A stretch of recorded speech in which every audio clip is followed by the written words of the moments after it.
So yeah, it's my pleasure to introduce Professor Greg Voth, who would be telling us about rotations and accelerations of non-spherical and chiral particles in turbulence. Seems very interesting. So Greg, please go ahead when you're ready. Thank you. Thanks to the organizers of this fabulous workshop. This is complex particles in turbulence. Could hardly be better for the kind of things I've been interested in. It's brought so many great people together. Only wish we could be together in person, but this is a good alternative. So I'm going to be covering several different kinds of experiments we have done on complex particles in turbulence. I'm going to start off with the chiral side, and then turn a little bit more toward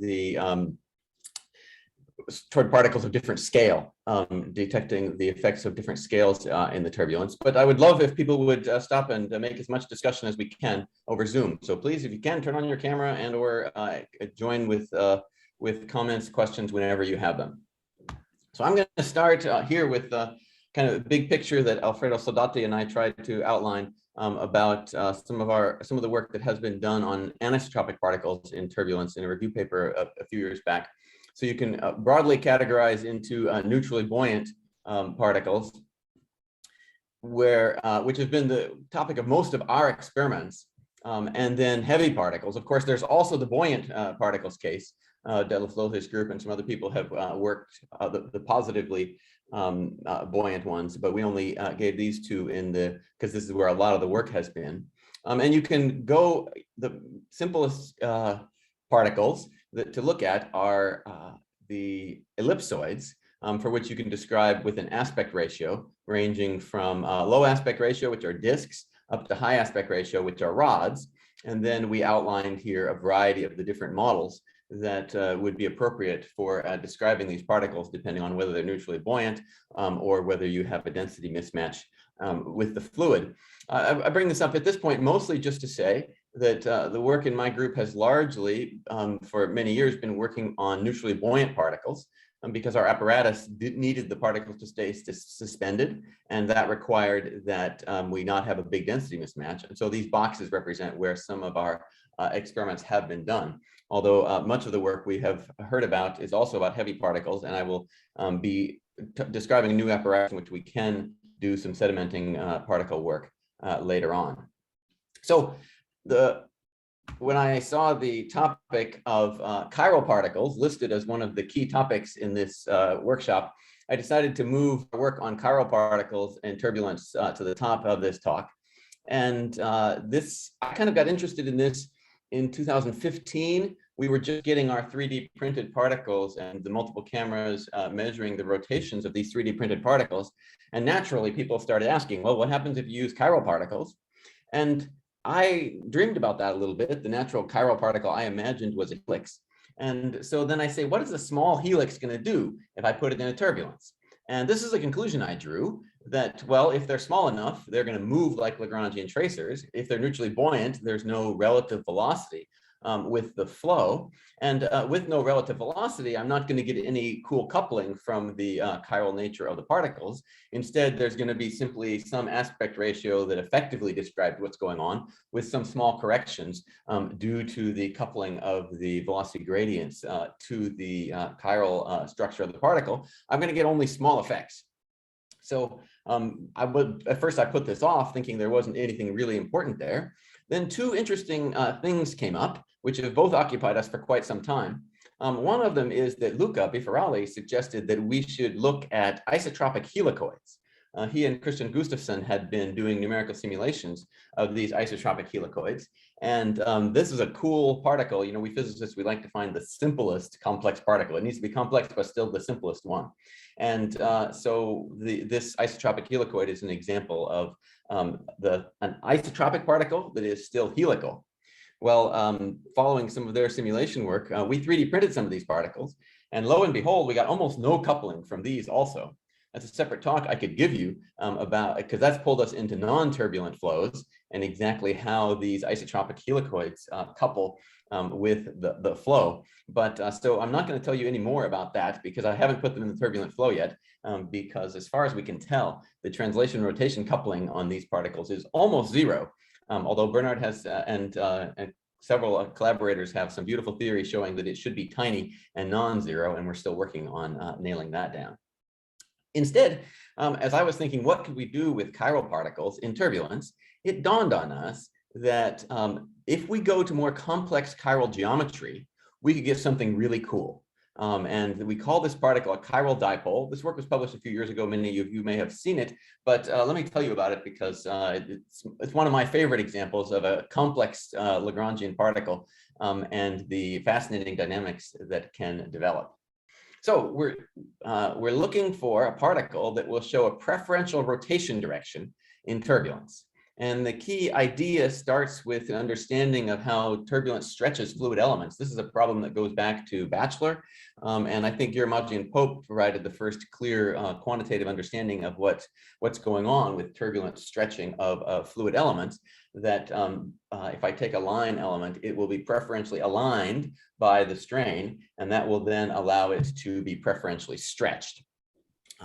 Now, if we were to get a particle that were to align with that preferential stretching direction, and it had helical ends such that one helical end made it rotate one way, and the other helical end had the opposite handedness, so it made it rotate the same way, then when this particle was caught in a straining flow, it would have a preferential rotation direction.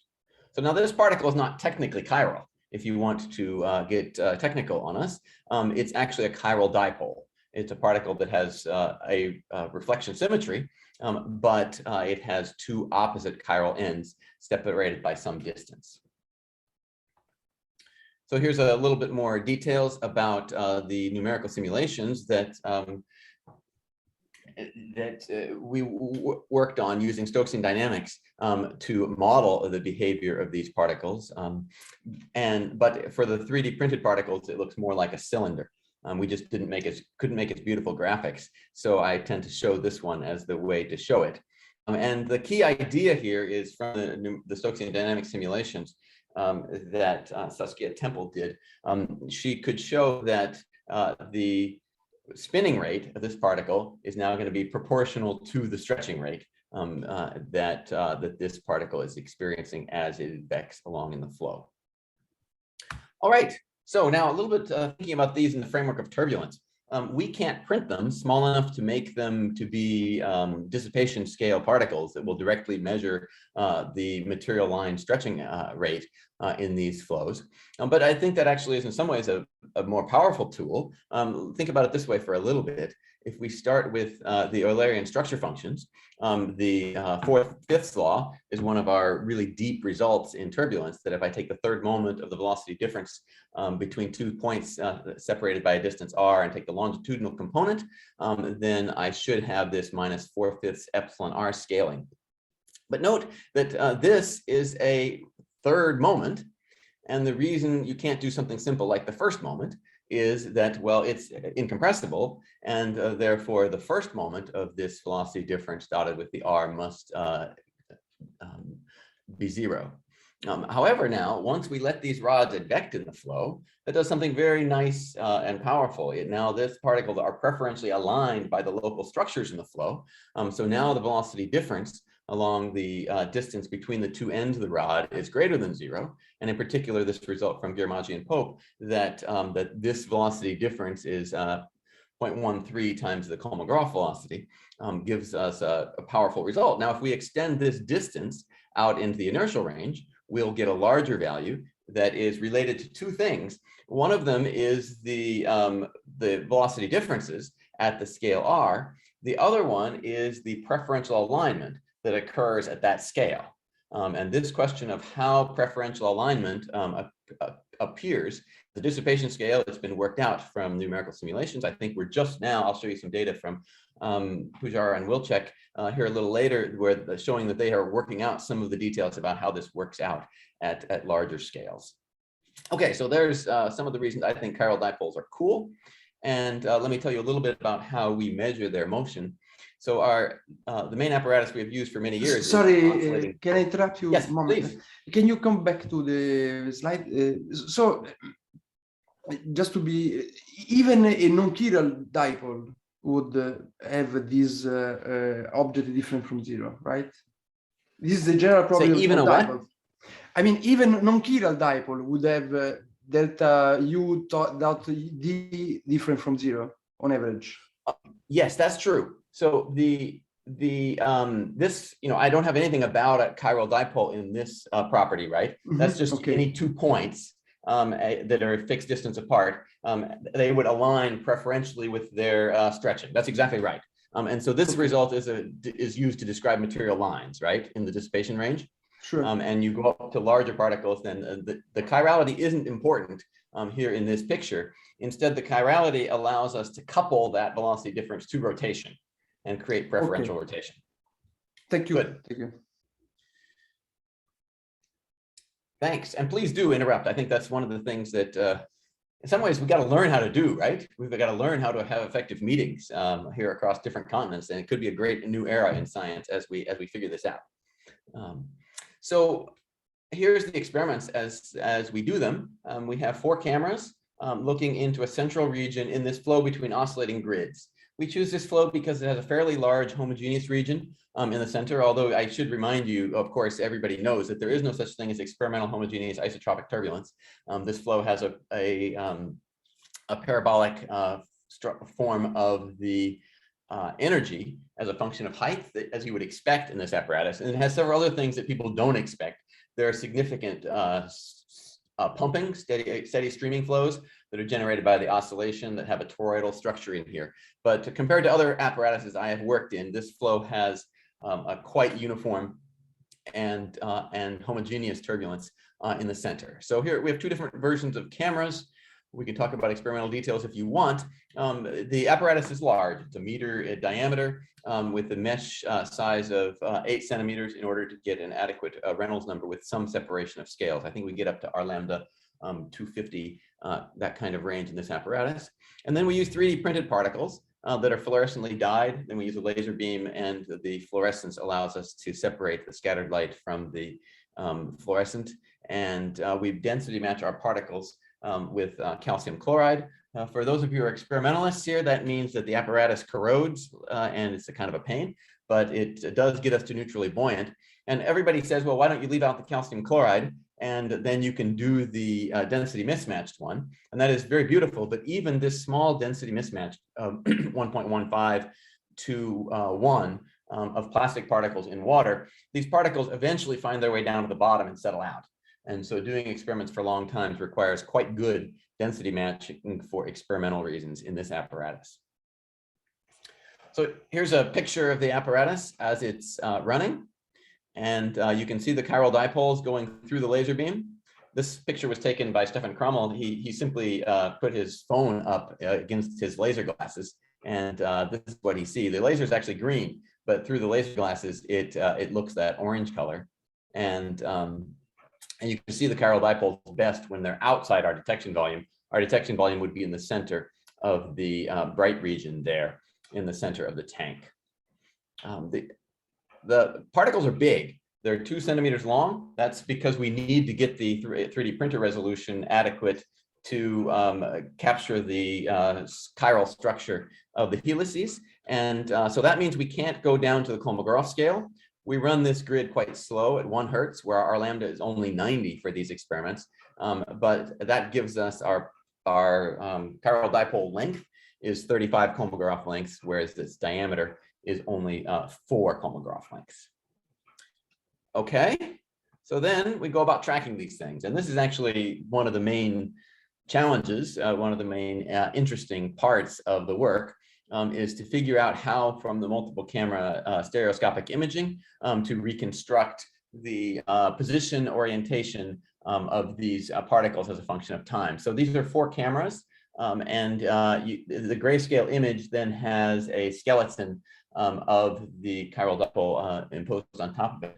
The method we've developed this is a fairly general tool that works as long as you have the computational power to do the brute force calculations necessary. We simply model our particle as a sequence of cylinders, and that's a rigid particle with that rigid set of, I think, some 30 rods in the form of cylinders that make it up. And then we do a projection of those cylinders out onto each of the 4 cameras, and we do a nonlinear search in position and Euler angle space to find the position and orientation of the particle that best matches these. So computationally, it's fairly intensive to analyze the data, but with sufficient care and some good compression methods, that is possible to do big data sets. The method of analyzing data is a new one that I hadn't used before our analysis got so data intensive. We take as much data as we are interested in storing, and then we start processing it. And then the data keeps processing all the way up until you publish the paper. And the total data set is just based on how much data you were able to process in the time you had to improve your statistics. All right, so that's how we measure these things. And now here's the PDF of a measured spinning rate. I won't go through some of the details here. This paper has been published already some years ago. But the main point for these chiral dipoles is because they're preferentially aligned in the straining flow, they choose a preferential direction to rotate. So we have to define this omega d as the component of the solid body rotation rate that is aligned with the vector from the left-handed to the right-handed helix in the chiral dipole. And then in that particle coordinates, there is an asymmetry in this rotation such that we have higher probabilities of positive omega d than we do of negative omega d. And the values here are relatively, are 0.07 compared to the 0.13 that would be typical of a material line stretching. And that's reflecting that our particles are up in the dissipation range, are not in the dissipation range anymore. We're up into the inertial range a little bit, in which the velocity differences on the scale of the particle are smaller, plus the simple models of how the particle's rotation couples to the straining flow determines an efficiency with which this rectification comes. So it's a very cool kind of physical demonstration of this fact that turbulence is a non-equilibrium phenomena. We can extract energy from the turbulent cascade, even in the coordinates of particles moving with this random isotropic flow. In this case, because the particle shows a preferential rotation, if you want to actually create a device conceptually for extracting energy, you would put one of these with right to left, coaxial with another one that was that had left to right, and those would spin against each other and allow you to extract energy out of the cascade due to this preferential alignment process. Okay, so that was the first topic, and feel free to jump in. Now would actually be a good time for first round of questions. If people have any, I very much would like for this to be a discussion.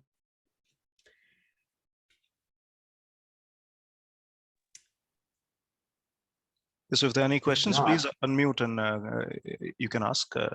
Yeah, go ahead. I think that's easiest. Maybe more than anything, I want to encourage you to be interrupting with questions. It's very nice to find out what people are thinking as we go along. I'll keep going, and you can jump in with questions even about the chiral dipole section if they come up. So the next piece I want to talk about, actually, for the rest of the talk, is going to be about this general idea that we could develop a mechanical understanding of the dynamical evolution of these turbulent flow structures and learn something very useful about that from the motion of these complex particles being advected in the flow. We now have the ability to change their size and their shape, and by choosing sizes, that immediately allows us to choose a scale that we're looking at. And by choosing shapes, that allows us to couple to certain flow structures in a very interesting way, because of course that these particles have actually been advected by the flow. So it's not interacting with the instantaneous flow structures. Instead, it's asking about what has the evolution history of these flow structures been. That's how the chiral dipoles, for example, are preferentially aligned with the straining direction. Well, there's an obvious possibility for this, and one wonders in some sense why it hasn't been used more broadly. We want to define structures that are local in space and local in scale, and we want to talk about their time evolution in some Lagrangian frame. Why not consider the motion of solid bodies at scale r advected by the flow? for all the work that has been done in turbulence, there's been relatively little, although there are several points along the way in which people have brought up this possibility. I won't do the historical review now, but there are good reasons why people have not done this. First of all, I think as we have shown, the measurements are hard. It's not easy to measure these particles precisely, to extract the information about their rotations. Translations may be a little easier, but they don't have as much direct information in them. You have to kind of go to accelerations before you could get really straightforward things. So that's also something that waited until the 90s before we were able to measure those. Now, and the simulations are also very hard. As many of you know, we have some of the experts here who have worked on these problems of taking finite size particles and coupling them to fluid flows. There's a variety of methods that have been developed, but none of them would be described as simple, I don't think. So then there's the problem that when I put a solid body in the flow, it's changing the dynamics of the flow. And so I'm now no longer looking at the fundamental nature of the turbulence. So, well, what do we do? Well, we can overcome these difficulties. We can make hard measurements. And the disturbance of the flow, well, there's a simple way to decrease that quite a lot. And we have gone to using what we call ramified particles, these particles with slender arms that allow us to have scale in the flow without doing as much disruption to the flow as a solid particle would. I want to bring this up. I put this in partly after our conversation yesterday as talking about Holy Grail problem, not Holy Grail, talking about large scale challenge problems that the community can work on. In that context, I think they were thinking primarily about how to demonstrate the effectiveness of machine learning. But here I want to point out how we have done this several times in our community where there's been a significant problem that has evolved and a large number of people have come in and contributed and largely resolved that one. One of my favorite is this question of accelerations of large spheres. We identified some interesting questions here when I was trying to measure acceleration of tracer particles back as a graduate student. And we made a few measurements of this just to demonstrate that our particles were small enough to measure the tracer accelerations. And then there was a long list of people who followed up trying to really get a deep understanding of how large spheres evolved under in the properties of turbulence. And this is a beautiful plot from the Voth et al. JFM, where they've experimentally measured using laser Doppler accelerometry. They have measured now the acceleration of these particles as a function of particle size, and they see a very nice scaling. This d to the minus 2/3 is the Kolmogorov 41 prediction, and they think they may be seeing a little bit of correction due to intermittency effects in the flow. There are some other possibilities that could be involved also in exactly what's going on there. But the point is, this is a problem in which we made a lot of progress. The thing we as a community maybe need to get better at is identifying these problems beforehand and convincing the funding agencies that they really should fund a large collaboration of us to focus on a problem like this for a decade. So building off of that idea, once we started measuring rotations of small ellipsoids, we immediately wanted to go to study long ones to see how those rotations changed as they went into the inertial range. And this was part of Shima Parsa's PhD thesis. Now, this is also some older work in which we measured the rotation rates of these rods. The red symbols are our data going through here as a function of rod length. And we're getting up into the regime where you start to see this expected, the green line here would be the expected scaling if you take the typical parameterization of the structure functions with the 2/3 law scaling. Then this would be the form that you would expect for the scaling of these rotations of these long rods. So the point is that this is a potentially useful way to get at rotations of these particles. And before I show you some new data, I wanted to just briefly mention this. This was a master's student work that we have not still gotten published, but it's just cool. He took and printed out these tetrad particles. It also introduces the next topic I want to talk about. He took these tetrad-shaped particles and put them in the flow at several different scales, and then measured, these are various measures of the rotation rate. So here's the solid body rotation rate, here's a tumbling rate, and here's a spinning rate of these particles as a function of size. And these solid line fits are the Kolmogorov predictions for the rotation scaling. Now the data is not so beautiful yet, but conceptually, I would argue that this is probably the way that we should be introducing the Kolmogorov cascade to our students. That if I put particles of a scale r into the flow, they're going to rotate, and the rotations are going to decrease as the particle gets larger, according to a power law given by the Kolmogorov scaling.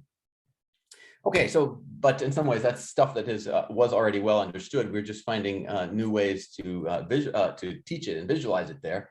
This was the new work that really kind of grew out of our study of ellipsoids. And anybody of you who heard my talk have seen maybe too much of this plot, but it's cool enough. I need to show it. And then I need to show again how a decade of work has really improved our understanding of this. So this is again the aspect ratio of ellipsoids on the horizontal axis and mean square rotation rate. The purple curve here is a total solid body rotation rate.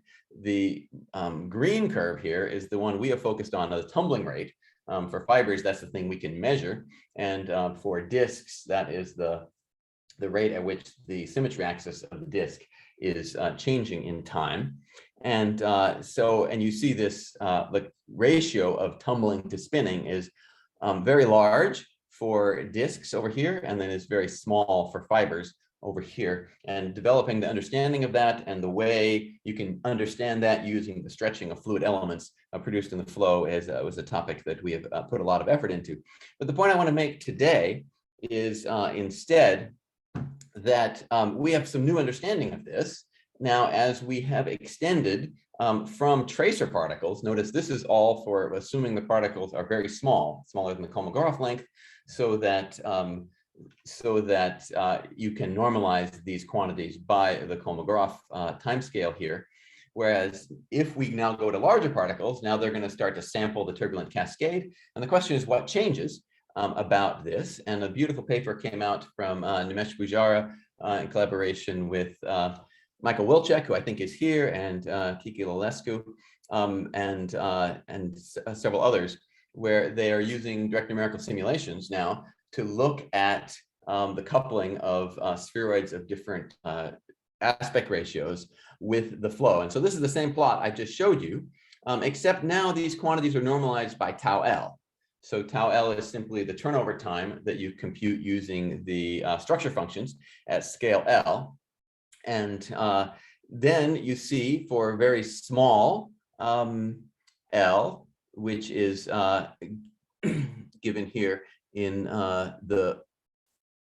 let me be sure I have this right. Yes, the small ones are the blue ones here. The small L that goes down to match the previous work on the tracers.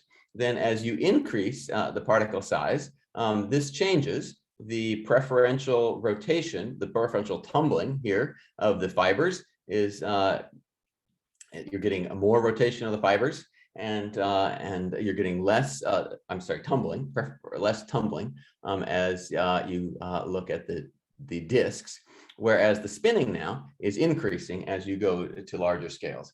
One of the points, in fact, they make this point nicely in the paper, is that, well, it's a relatively small effect. For many purposes, we can quantify what's going on here very nicely with a simple model that says that this is independent of scale across much of the scale range.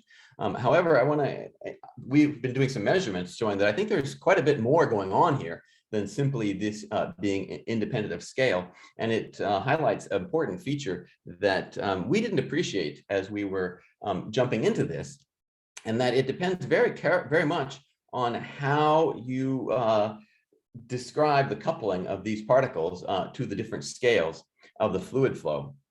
So to do that, I wanted to show our new apparatus and some measurements we've been making now in the new apparatus. It turns out for the measurements I'm going to be describing here, the new sedimenting apparatus isn't so critical. It happens to be the place in which we were making measurements when we identified these questions to look at. But we're using this vertical water tunnel. I'll tell you a couple things about it.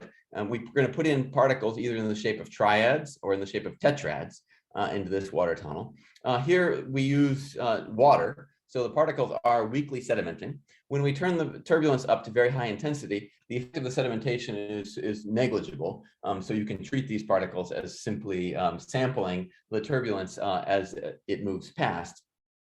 The way we generate the turbulence in this apparatus is with this turbulent jet array. So following some of the work on active jet arrays that have been done, we have put an active jet array now in the vertical water tunnel. and we have 40 individual jets that can be activated by solenoids. Following the model of Veriano and Cowan, we use this sunbathing algorithm, they call it, in which you pulse the jets with different on times that generate high intensity and homogeneous turbulence that is now being advected up through the flow. And we can experimentally then match the small sedimentation rate of the particles to the through flow of the turbulence and give us long residence times in our detection volume, is one of the reasons that this apparatus is built like this. So is there anything else to mention? I think maybe this isn't mostly experimentalist, so maybe I won't say too much more about the experiments. Just that notice that it's a 5-meter apparatus, and that is set simply by the height of the room. So we have to fit it into that kind of scale while getting a relatively homogeneous flow and being able to control particle motion and things like that. Here's an image of the apparatus. One thing that has changed since our earlier experiments, and I would recommend for anybody who is getting into experiments in these areas, is using backlight is a very effective and very cost-effective, and also improves the precision of many of these measurement techniques. So we now use black particles with a backlight method that allows us to quite precisely measure the orientations of these particles as they're carried along. So I'm going to jump right to the data here. I think we're still on time to show you the kind of things we get. So this is now, I've chosen, in order to build on top of the work from Michael Wilczek and Nimish Pujara, I've chosen to plot our data right on top of theirs. We're still doing some final analysis and formatting, but this, I think, gives a good representation of what we're seeing and how it is quite in contrast to what has been seen so far. And I think we have some hints about what's going on. So the distribution of spinning, tumbling, and total solid body rotation rate for tetrads is kind of forced. You know, tetrad is an isotropic particle. Are you happy with that? Some people aren't when they first hear it. But a simple way to say it is in the dissipation regime, the drag tensor for a tetrad is isotropic. There's no preferential orientation associated with the tetrad. And so it falls here at the behavior of a sphere. And that isotropy simply forces that the total solid body rotation rate is contributed 2/3 from tumbling and 1/3 from spinning. So the data falls very nicely on here. We're actually, in this case, we're using the rotation rate at the scale of the particle to define our tau L for this. So that actually forces collapse on these. And then that allows us to use the same size particle and compare over here with the tetrad. So that's the way this, so this is tetrad. These are triads. Allows us to compare over here with the triad. So this is the new data that is of interest. And the point is that our particles here at 100 times the Kolmogorov length are living very different from the positions than the largest scales in the simulations, which have reached up beyond the 100 Kolmogorov length range. In what we're getting spinning down here. Remember, for those of you who haven't heard me talk about this too much, spinning of a disk is motion like this, right? That's when that's the rotation component that is aligned with the normal vector to the disk. Whereas tumbling is motion like this. That's when the rotation has the solid body rotation vector lies in the plane of the disk. And our tumbling lies up here, well above, and therefore the total solid body rotation rate is well above both of them. And the question we're trying to figure out is, well, why is this so much bigger than you get from these numerical simulations? And the key idea here is indicating that we have to be a little more careful about how we think about what scales these particles couple to. What they have done in the DNS is they have simply filtered the DNS data and then evolved tracers. Yes, good, Massimo. Yeah. I missed the one point. So the curve are simulations of particles of different sizes, right? Yes. And the dots are the experiments. Now, the dots which deviate from the simulations correspond to which scales? So the particles are the disks are which sides? Which sides? Good. So their particles here go Yeah. from blue at Kolmogorov length up to yellow for 140 eta. Okay. And the Michael experiment? might be here. He can correct me if I'm wrong. Okay. So yeah, they're going up to 140 eta. And the key point I was just gotten to was that the way they did this was to filter the DNS data and then advect tracers in the filtered velocity gradients. Michael? Okay, this is okay. No, but the experiments are done with which kind of sizes? I mean, the size of the We're here at d on 8 of 100. So it's comparable. Slightly smaller than the largest particles they use. Okay. So now I understand the point of the difference between the numerics and the stuff. So essentially, the fact that the simulation were done by filtering could remove the effects which led to this. I mean, the point you want to make is that the scales, small scales which are filtered out when you do the simulations play a role, right? That seems to be one of the interpretations, although Michael may help us with a deeper understanding. Go ahead. Okay. Yeah, let me jump in. So just want to clarify what we did in the simulation is nothing but a numerical experiment, if you will. So we ran simulations and we advected tracer particles in filtered fields. And along these tracer particle trajectories, we're looking at the orientation of ellipsoids that also are rotated and so on according to the filtered velocity gradients. So indeed, this is neglecting everything that's happening below the filter scale. So in that sense, it may not, and then I think what Greg will show us that this does not correspond to an actual particle dynamics. But it captures maybe some of the aspects. And also, I mean, what we found is, and that's plotted here, is once you standardize this by a time scale that is given by the filter time scale, you only find a comparably weak dependence. So that's it's in a way perhaps a poor man's model for a particle being advected in a flow and rotating, but having a certain scale. And then I think we need to take into account all the additional effects that Greg will be telling us about now. Okay, thank you. Good, thanks. So, there's some hint in some other numerical work that may help to understand what's going on here. And that is that in previous work that Numesh had done with Evan Viano and me, he was analyzing trajectories in Hawkins database. And he did some of this where now here we have the tumbling rate, again, as a function of particle length. And he shows that he gets very different results depending on whether he advects these particles in filtered velocity gradients, whether he uses slender body theory in the DNS, or whether he simply uses the endpoints.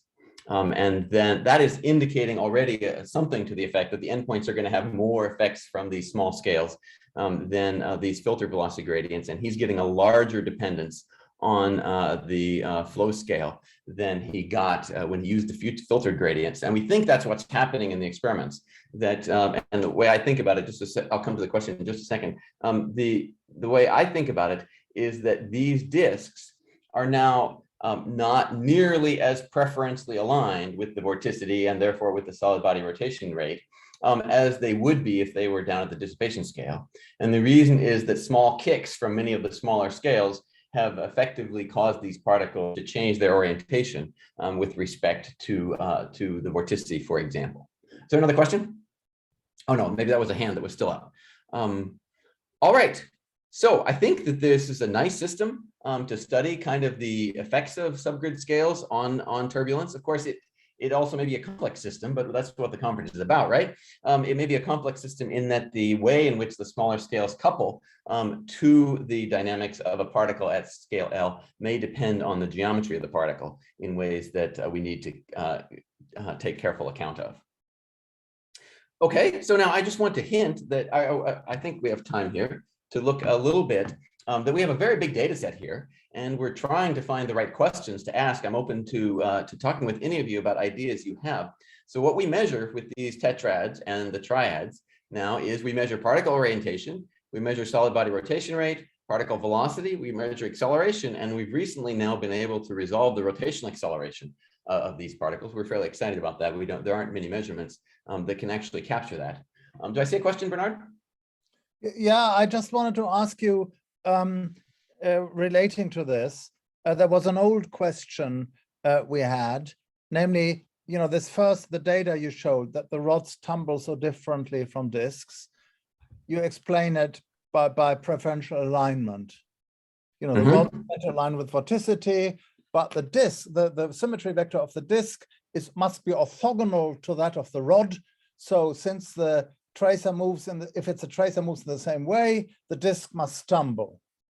All right, now it in fact tumbles, it makes Jeffrey orbits in the shear plane orthogonal to vorticity. So its orientation dynamics is completely different from that of the rod. But, yes. But the angular velocity seems to be almost independent of shape. The total solid body rotation rate, yes? And so that's surprising. And yes, I agree. Now notice that this data suggests something a little more complex even here, right? This is suggesting that as we go to larger particles, that no longer is the case. Our solid body rotation rate curve presumably now comes down here and then goes back up somehow. So there's another part of the story still to be worked out. Good. Yes, there's a lot there, and I think we still don't, a lot of the actual dynamics, even of disks, we don't understand. Why do you have data that it goes back up, or do you have another triangle? No, I don't have data out here. Unfortunately, fibers don't work in this apparatus. So we've only done fibers in another apparatus and disks in this apparatus. The fibers fall through our netting and get sucked into the pump. So but technical details why do you think it will go up again? Well, if the mechanical explanation is right, that this effect is due to misalignment produced by the small scales, then we should be getting, I guess you could make both explanations there, but the way I've interpreted this is that we should be then getting extra rotation due to the alignment, the rotation of the particles toward the strain direction, right?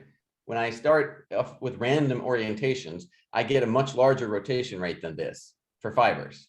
And the reason is that they're getting their rotation both from the current velocity gradients, but there's also a rotation due to strain that is bringing them to align with the strain rate.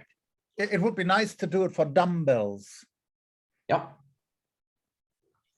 That agreed. With an invisible rod between. Good.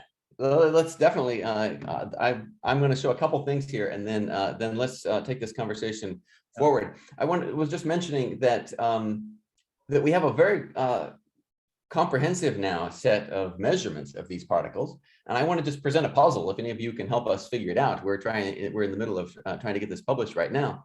So these are now alignment PDFs. So the alignment between P, that's the vector along the symmetry axis of the particle, and the solid body rotation rate, omega here. And then this is P and the translational acceleration. This is P and the rotational acceleration.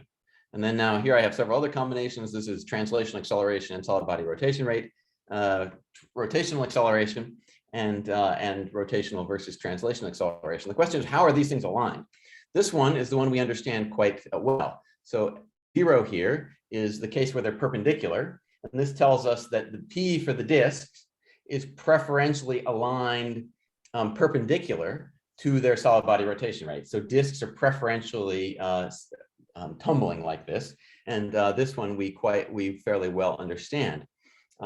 This one, the alignment between P and the translational acceleration is telling us that those are parallel. So the translational acceleration is usually in the direction of the normal to the disk.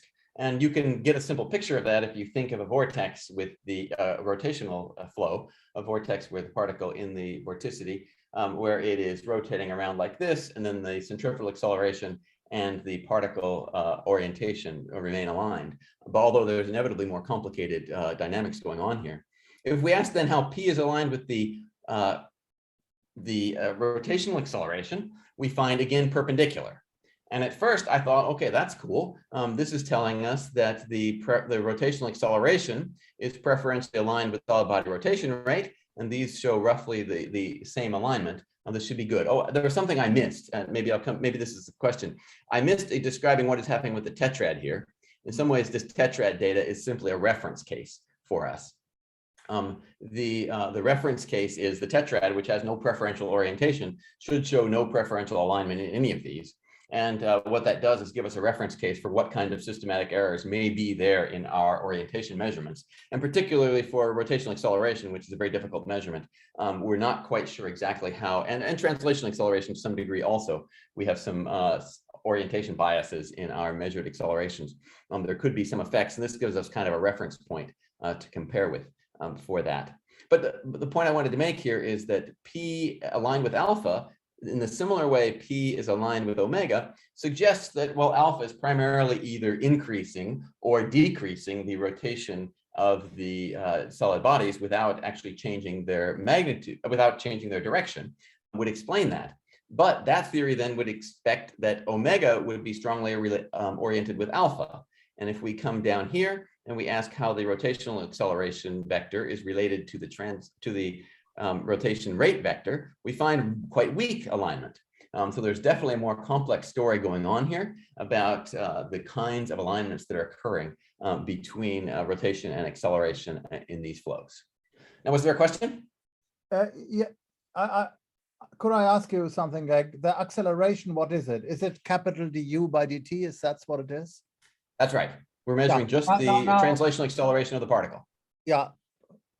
We don't have fluid velocities at the positions of these particles yet. No. Because I was thinking, if you have a straining flow locally, the capital du by dt, it's related. It has a time-dependent term and then a term from the convective part that's related to the gradients. Yes. And so one could speculate how the alignment that Alain and other people studied with the eigenvectors of the strain rate matrix, what that would give for the du by dt. In particular, if you can think of it as persistent, so that the time derivative of the u is perhaps not so important. I don't know, but it would be nice. I don't know what that alignment predicts for this distribution. There is a little bit of work on that subject from the Swiss group, Beat and other people from some years back, looking at tracers. But applying that in the world of anisotropic particles, I think that's a very interesting direction to pursue. Good.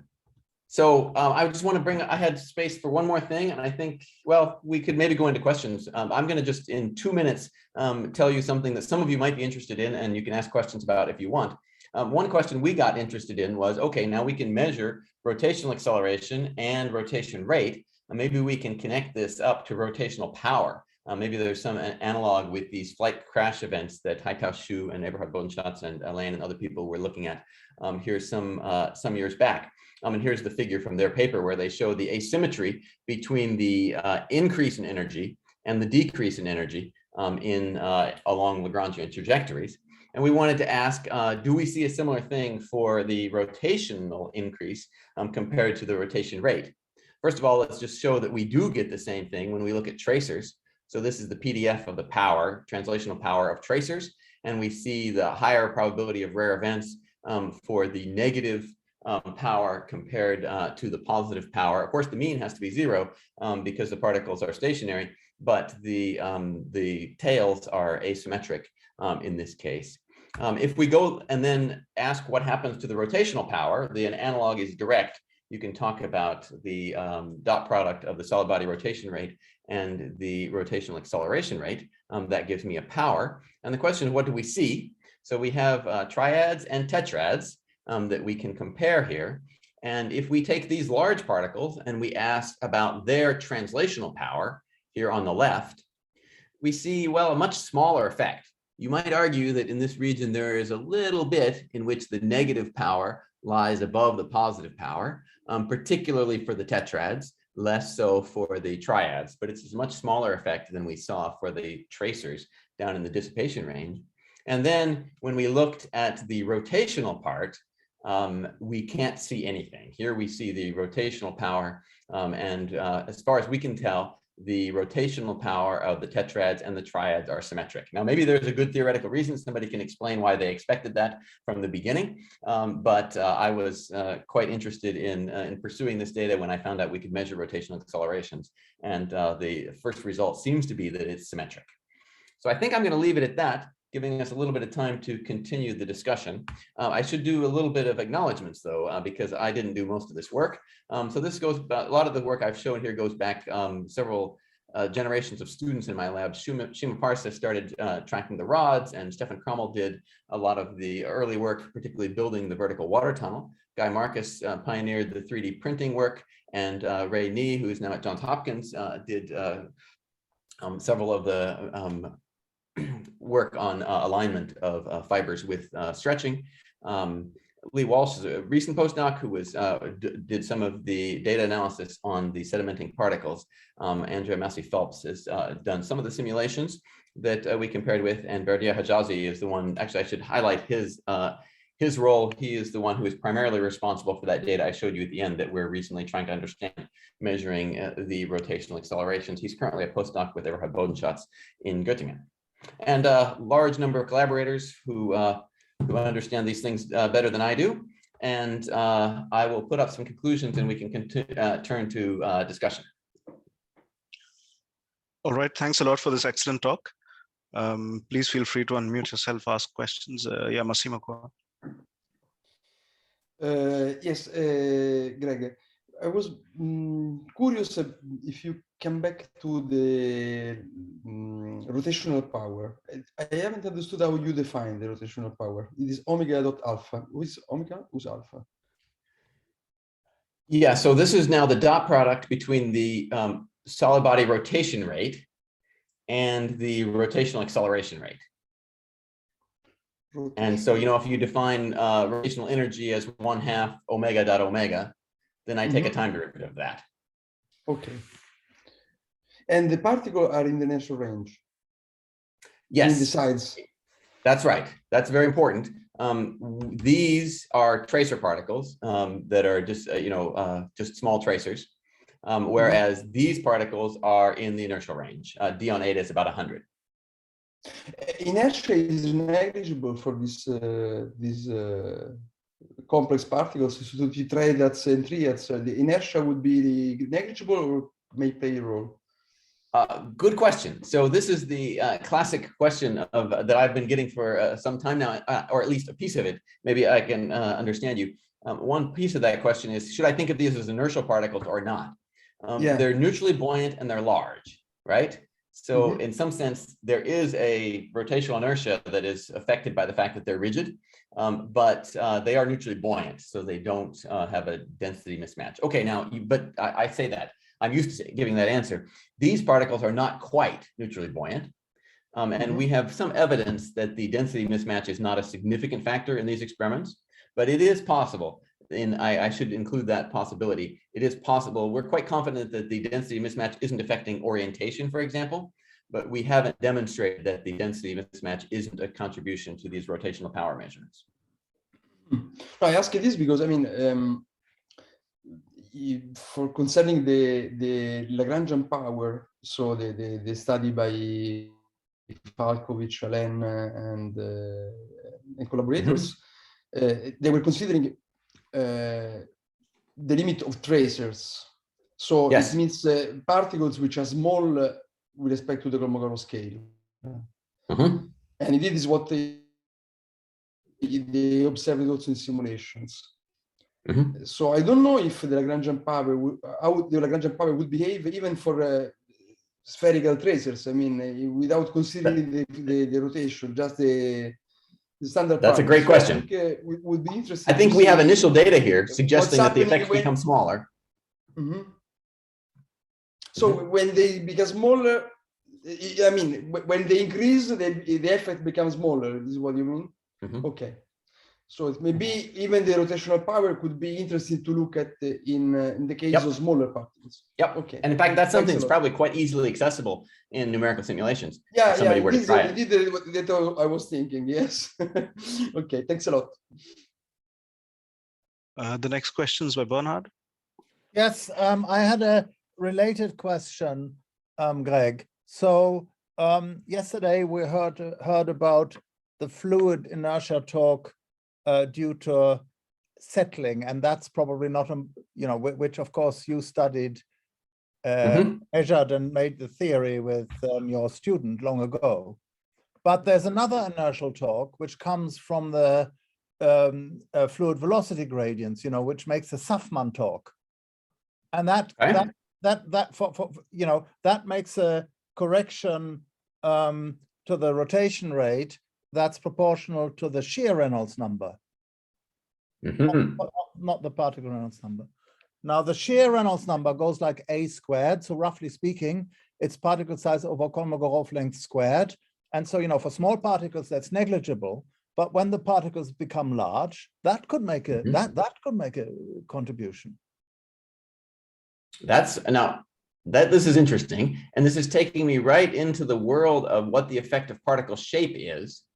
To first order, those theories have all been worked out for spheres, right? Yes. I would have guessed that our ramified particles in the limit of very slender arms have negligible Saffman lift, but I haven't proven that. That would be a very interesting question to sort out. Yeah, but I didn't mean the Suffman lift. I meant the corresponding correction to the rotation rate. So due to the velocity, because the Jeffrey talk it assumes the Stokes approximation.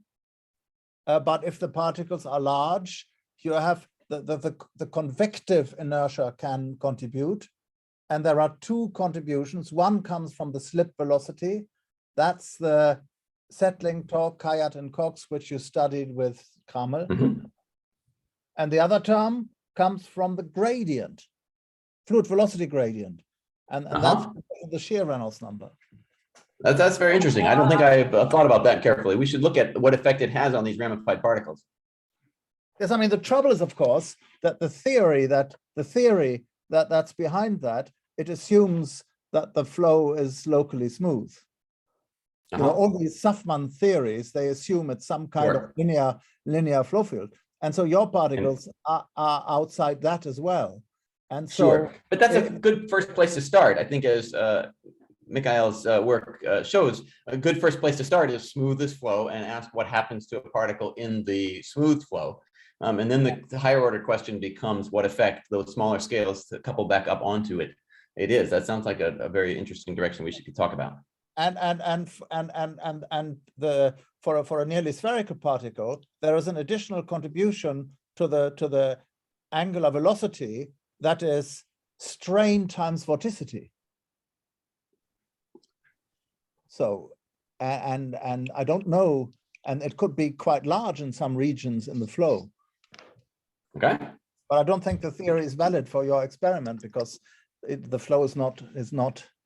Seems like another good reason to get the funding to do the experiments in which we actually track the tracer particles around these particles. It's quite doable. It's just hard. Fantastic, yeah. Yes. I had a quick question as well, Greg.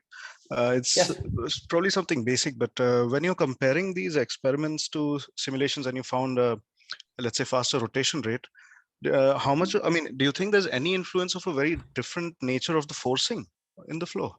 Could that play a role as well? Yes, good question. So this is a constant question in all of these experiments because the theory are done for DNS in an isotropic turbulence box, and our experiments are done then in turbulence that is inevitably not homogeneous and isotropic. We have checked this very carefully in the other apparatus, where we have demonstrated that we have negligible effects from, for example, the periodicity of the driving and things like that. I do have a worry back in the back of my mind that there may be a contribution here from what I call large scale intermittency, meaning the fact that I have these pulse jets. And yeah, that's and exactly what I was thinking, because the jet is quite swirling, right? I mean, as soon as you have a jet, it's actually a fine structure, right? It's not particularly a large wave number structure, and it has a swirling component. So we are many many mesh spacings. Now, can I quote that number off the top of my head? We better, if Berdia was giving this talk, he could give you the number. I think we are 10 to 15 mesh distances downstream, and it's in a regime with slow through flow, so it's not comparable to a wind tunnel. We're in a regime where the jets have largely merged. So it's not on the scale of the jet nozzle, for example, that would be the relevant length scales here.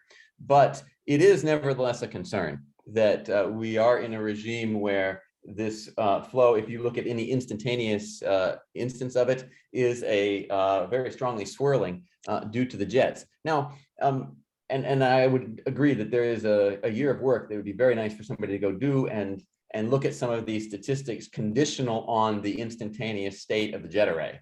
So, for example, if you were to take the jet array through a periodic cycle and then phase average your measurements depending on this and see what effect the jet array has, that's a very interesting experiment that I would like to pursue. Although it's very hard to convince the funding agencies to allow you to check the non-idealities of your apparatus. Right. But as a philosophical matter, I would like to point out that in some sense, this is the nature of all turbulence. Even the turbulence in a homogeneous isotropic box is driven with an instantaneous geometry of the large scales at any instant. And then that varies and fluctuates over to another instantaneous large scale. As we've looked at some of these features of large scale intermittency, we were fascinated to see that you can see signatures all the way down to the small scales, even in DNS in an isotropic box, because there, one good way to say it is there is no such thing as an isotropic incompressible flow, right? The only isotropic incompressible flow is the null flow. And so any actual large scales you have is some instance of an anisotropic flow. Right. Thanks a lot.